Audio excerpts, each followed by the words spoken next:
RCF Hauts-de-France. On parle SCOP et SKIC ce soir sur notre antenne avec la nouvelle présidente dans la région, Sabine Lavoie-Pierre. Bonsoir. Bonsoir. Merci d'avoir fait le déplacement. Je vous en prie. SCOP, Société coopérative et participative. SKIC, Société coopérative d'intérêt collectif. Alors, on va raccourcir si vous voulez bien en évoquant le mouvement SCOP. C'est un peu ce qu'on peut dire. On dit les coopératives. Ou les coopératives. Alors, de manière simple, dites-nous d'abord de quoi est-ce qu'on parle? Qu'est-ce qu'il y a derrière ces sociétés coopératives?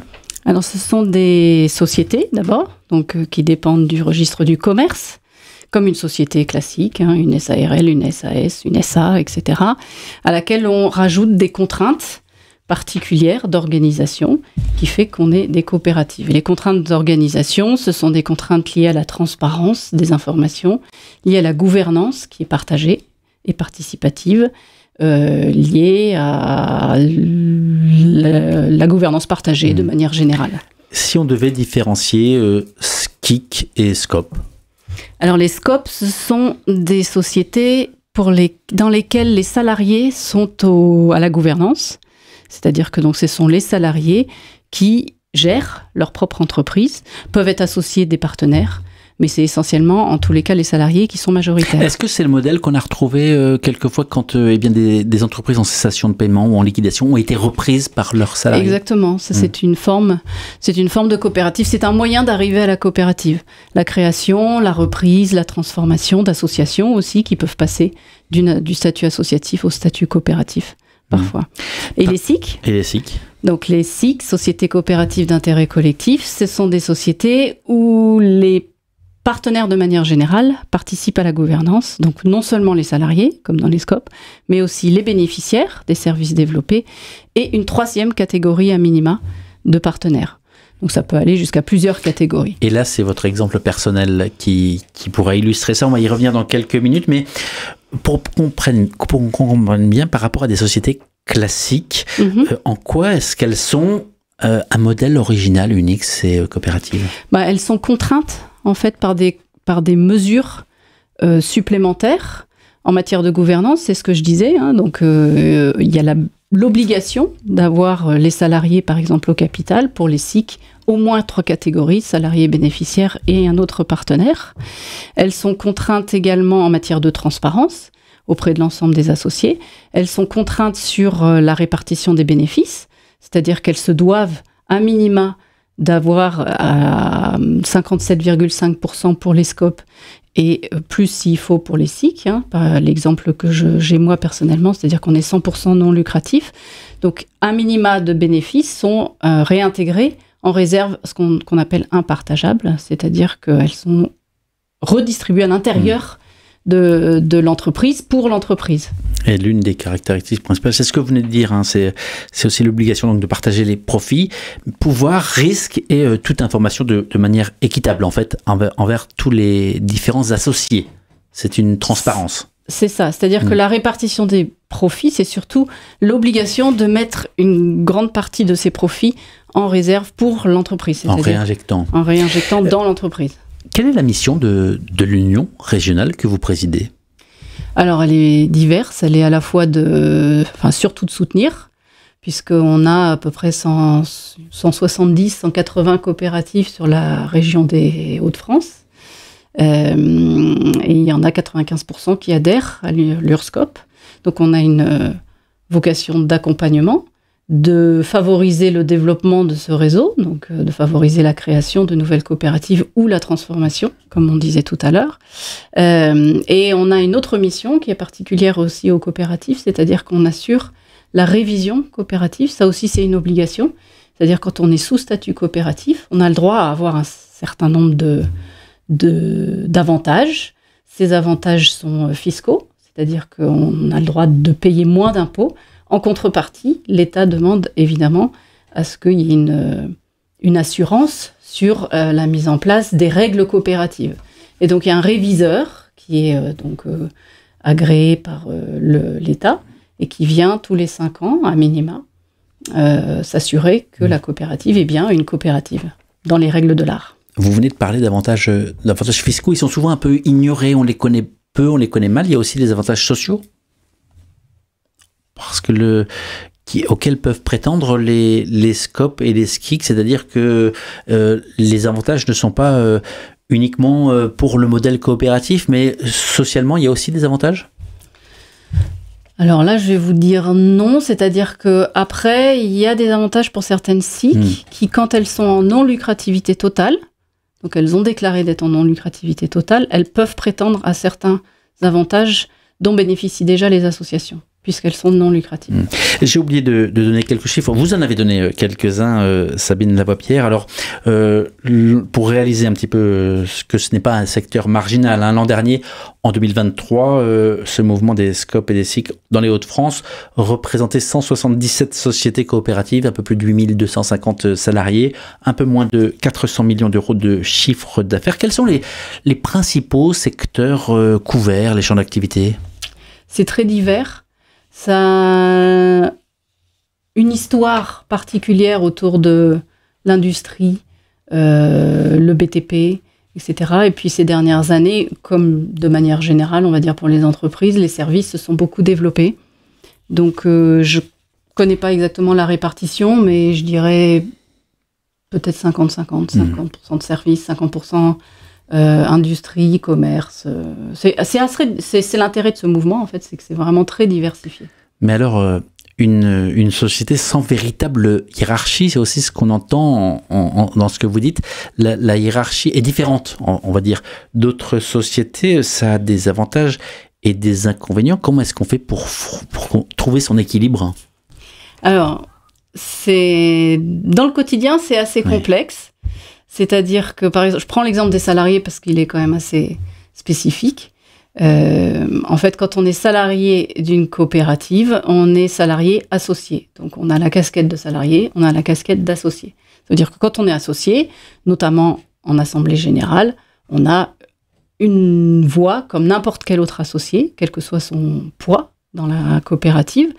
Et donc, à ce titre, on a le droit de s'exprimer autant que n'importe qui. Mais c'est lourd, c'est difficile. Par exemple, la prise de décision collective, ça devient complexe. Alors, il n'y a pas forcément de prise de décision collective. C'est-à-dire qu'il y a des assemblées générales, et puis après, chaque coopérative s'organise pour que les décisions se prennent plus ou moins collectivement. Mais il y a quand même, comme dans toute coopérative, un président ou un gérant qui est nommé en assemblée générale, de manière démocratique quand même, pour une durée limitée. Et c'est ce gérant qui, au quotidien, prend les décisions, et c'est normal qu'il le fasse puisqu'il a été mandaté pour ça. Ouais. Après, si je prends mon exemple concret, par exemple, nous, la crèche, donc c'est une crèche de 24 berceaux. C'est ça, vous avez créé il y a bientôt 10 ans cette CPE Méli-Mélo. Voilà, alors je n'étais pas toute seule. Donc, une crèche multi-accueil sur l'île, dans le quartier de Humanicité Bois-Blanc, je crois. C'est ça, c'est Bois-Blanc. C'est Euratechnologie, le quartier Euratechnologie sur Bois-Blanc, Marais de l'Homme. La première crèche coopérative, au moins de la région en tout cas.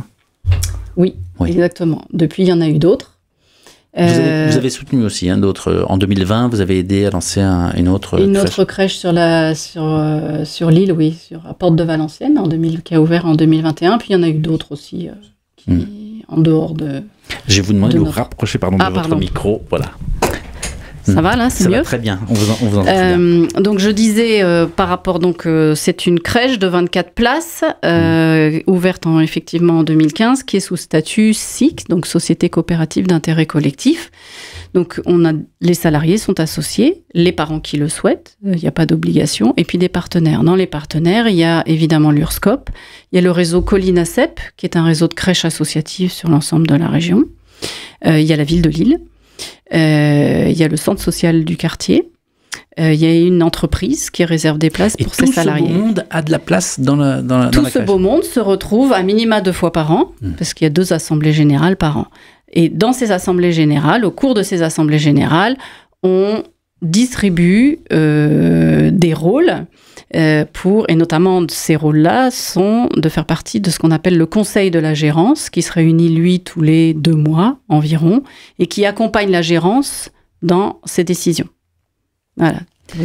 Alors, on est dans l'économie sociale et solidaire. Oui. Vous dites, je l'ai lu chez les collègues de La Voix du Nord, nos principes à propos de cette crèche, c'est la gouvernance collective. Chaque associé dispose d'une voix. Le but est non lucratif. C'est intéressant, le non lucratif. Toutes les sociétés ne sont pas comme ça. Non. 100% des bénéfices, là, sont réinvestis dans la structure. C'est ça.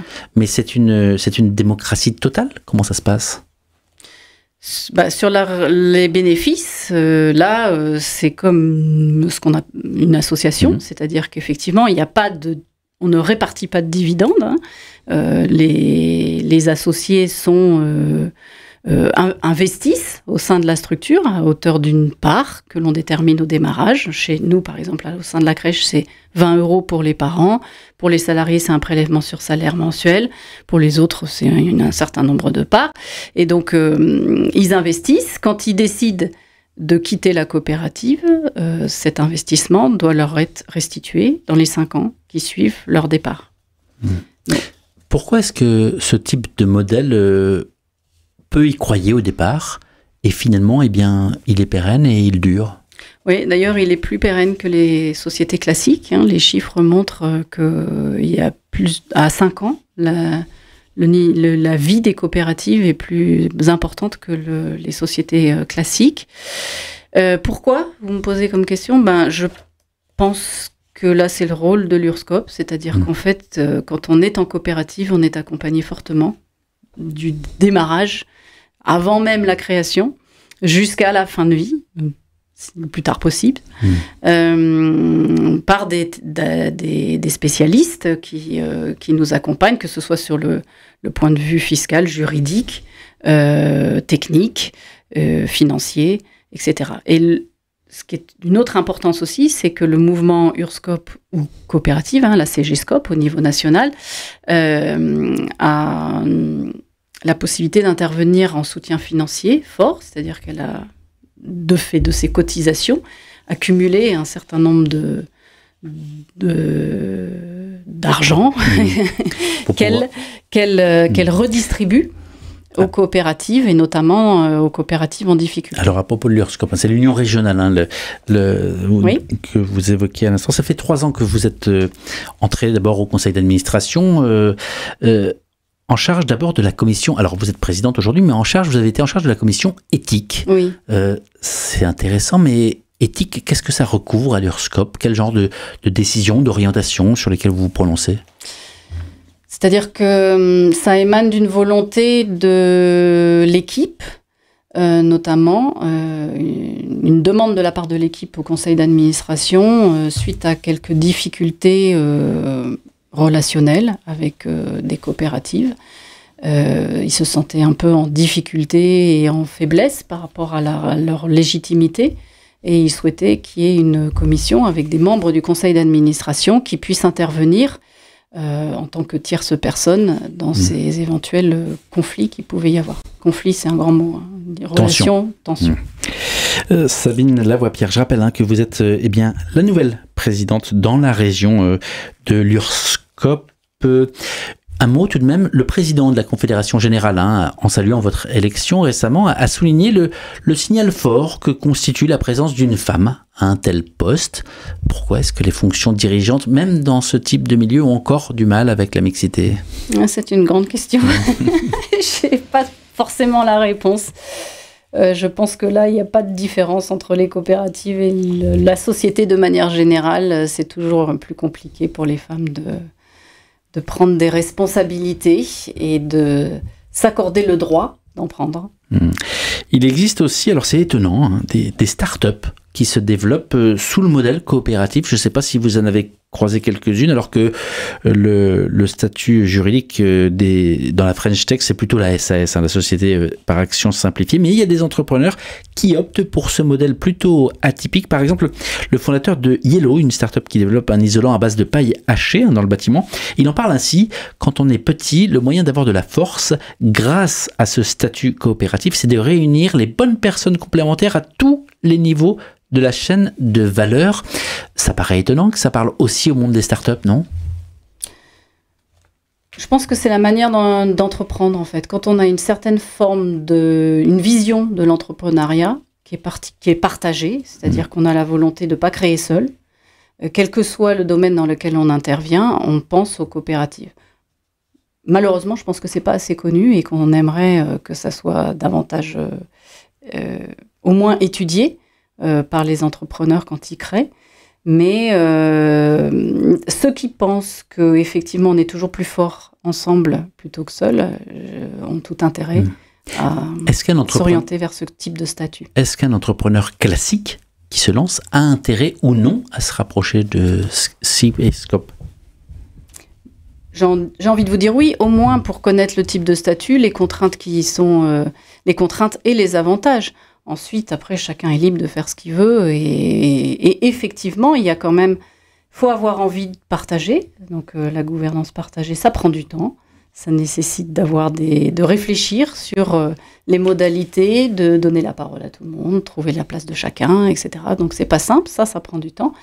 Maintenant, c'est ce qu'on disait tout à l'heure, c'est-à-dire que sur le long terme, ça paye, puisque, effectivement, les coopératives ont une durée de vie plus longue. À domaine égal que les sociétés classiques. Il y a une autre... il faut aussi avoir envie, alors je ne sais pas si c'est très vendeur ce que je vais dire là, mais allez-y. de partager les bénéfices. Ça aussi, c'est quand même pas toujours facile. Quand on porte un projet, qu'on l'a porté pendant un certain temps, c'est un peu notre bébé, à se mettre d'accord sur le fait de pouvoir le partager à un moment donné ou à un autre, c'est pas toujours évident. Et partager de manière équivalente, c'est aussi une des spécificités? En termes de pouvoir, vous voulez dire? Oui, tout à fait. C'est-à-dire qu'effectivement, à partir du moment où on est associé, c'est une personne, une voix, quel que soit les montants qui sont apportés, le capital qui a été investi dans la coopérative. Pour conclure, parce que le temps file, oui. En quoi est-ce que vous avez envie d'imprimer votre marque ou au moins d'apporter ces quelques décennies d'expérience tout de même que vous avez dans le domaine en arrivant à la présidence de l'Union régionale? Alors, moi, je viens du domaine associatif. J'ai toujours fait jusqu'à maintenant ma carrière dans le domaine associatif. Et j'aimerais que, si à ma mesure, pouvoir apporter la possibilité d'avoir une animation plus, à nouveau, là, partagée au sein de l'URSCOP, c'est-à-dire que les membres puissent apprendre à se connaître, à se rencontrer et à avoir des temps d'échange et de construction collective. Merci beaucoup Sabine Lavoie-Pierre d'être passée dans ce studio.